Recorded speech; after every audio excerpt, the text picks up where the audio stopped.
Mr. Walberg? Well, the issue is what the people would want. As I go door to door and I meet people in town hall meetings all across this 7-county district, what they're saying to me are words that I've never heard before. Fear and scared. They fear their job prospects. They fear the loss of a job. They fear the future of job opportunities for their kids, their friends, their neighbors. They're scared of the government that is taking more and more control away from them and over their lives. One lady said to me, and I think this answers the question, I would not have supported this bill. Absolutely not, because of what it's doing and the cost that it's going to cost my great-grandkids. I only have grandkids now, but it's going to cost them already. Spending more that we don't have already. And these people are saying to me, listen, this lady, in fact, said, you know, we don't mind a safety net in the United States. There ought to be some safety net, but it should never become a hammock. And I've added to that, it should never become a cocoon that becomes a hammock and wraps people in it so they can't get out. And now they're caught saying to the government, help me, supply for me. I don't have a job, so take care of me. Give me a handout. And when I hear a president talking about giving them help, giving them needed necessities, it comes across as saying, you're going to be my subjects. Mark Schauer, you are going to be the one responsible for your people and not the people themselves.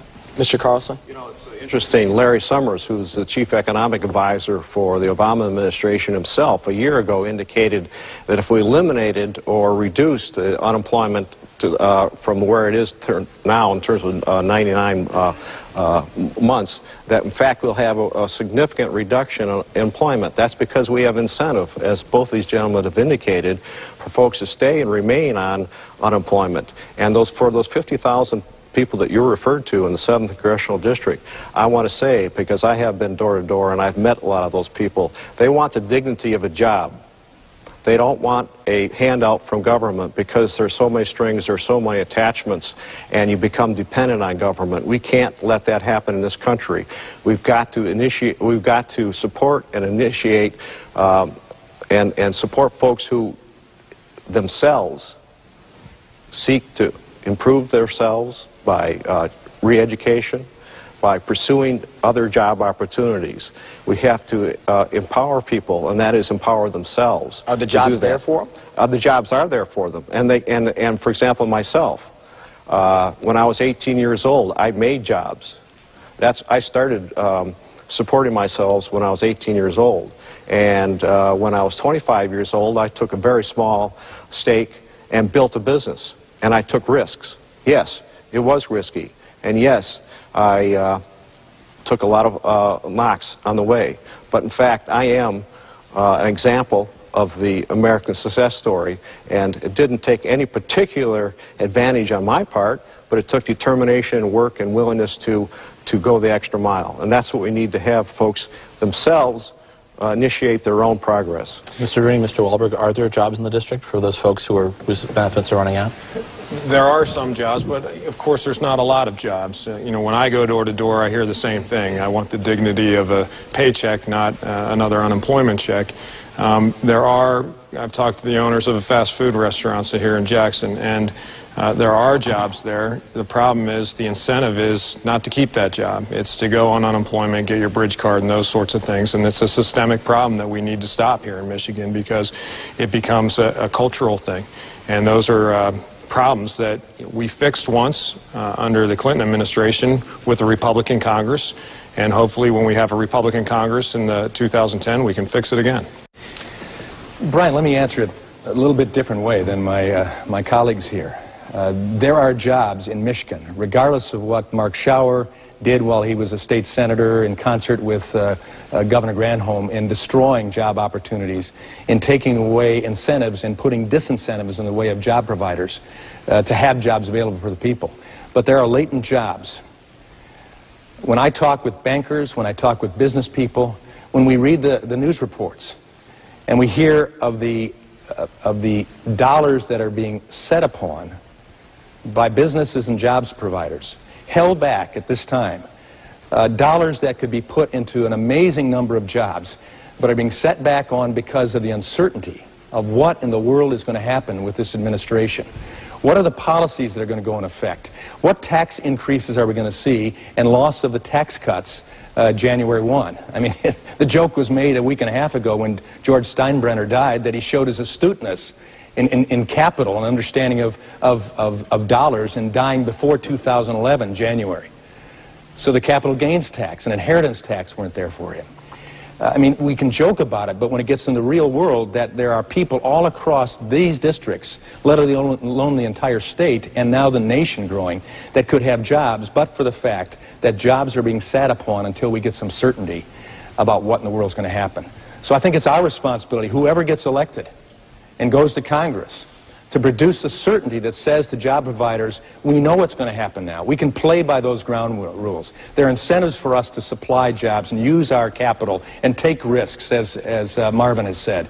And then we won't have the cocoons or the hammocks, but we'll have the safety nets for a few, and the rest will have jobs. Next question is for you, Mr. Wahlberg. Michigan's roads and bridges, obviously in rough shape. Yet, being a donor state, we only get the minimum of 92 cents back for every dollar we send to Washington. How will you fight to get our full bang for our buck back here in Michigan? Well, do everything I did when I was in Congress to get dollars back under the transportation budget, road funding budgets, bridges and projects that are important and are, in fact, justified by the number of tax dollars that we put in, whether it be fuel tax dollars or aviation tax dollars or whatever. So we'll fight for that. But I think even more importantly for the taxpayer to know is that I'll fight to save more of those dollars from even coming to Washington. It would be better if we would reduce the overall scope and responsibility of the U.S. Department of Transportation to mainly the interstate federal road system and leave dollars back in our states and local communities so they can determine what is necessary, how the best to provide for the infrastructure for our people, and have less contact with the bureaucrats in Washington to siphon off the dollars. Mr. Carlson? Yes, our local road commissions are strangled right now. And I do agree with Tim that we need to make sure that our tax dollars remain here in Michigan rather than being sent to Washington, where we lose 10 or 15% in transfer costs and then get less dollars back than we put in. We need to change that system radically so that the tax dollars, the gas tax dollars and other dollars are spent here in Michigan so that they go to Lansing, not Washington. Mr. Ring. I grew up with Ronald Reagan, and he talked about reducing the size and scope of government. And what does that mean? It means that federal government has taken on responsibilities that have traditionally been left to the states. And you create agencies, you create departments that just grow completely out of what their mandate was. It's like Godzilla growing at the bottom of the Pacific Ocean, and we're all Tokyo now. I was the first one to advocate the devolution of the Department of Transportation, where you say, look, you get back to what your founding mandate was, and that's to regulate interstate trucking and foodstuffs going across state lines, but let's keep our tax dollars here. Instead of sending our money down to D.C. and you have all the congressmen and women saying, hey, look what I brought back to your state, even though we're a payee state. Baloney, you're just bringing back our own money and actually less of it.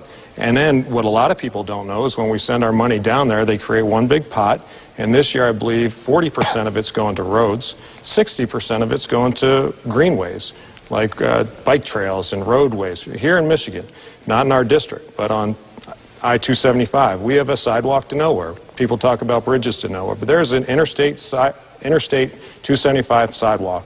Why is it there? Because somebody had the bright idea of putting it there. Nobody ever uses it, but we got to get away from that mentality. One of the best meetings I ever had was at the Calhoun County Women's Republican Club.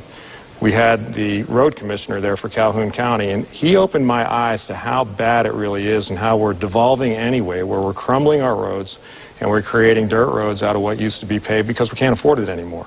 We need to keep our dollars here, spend our own money here. That would mean millions more dollars every year for Michigan to spend on its own.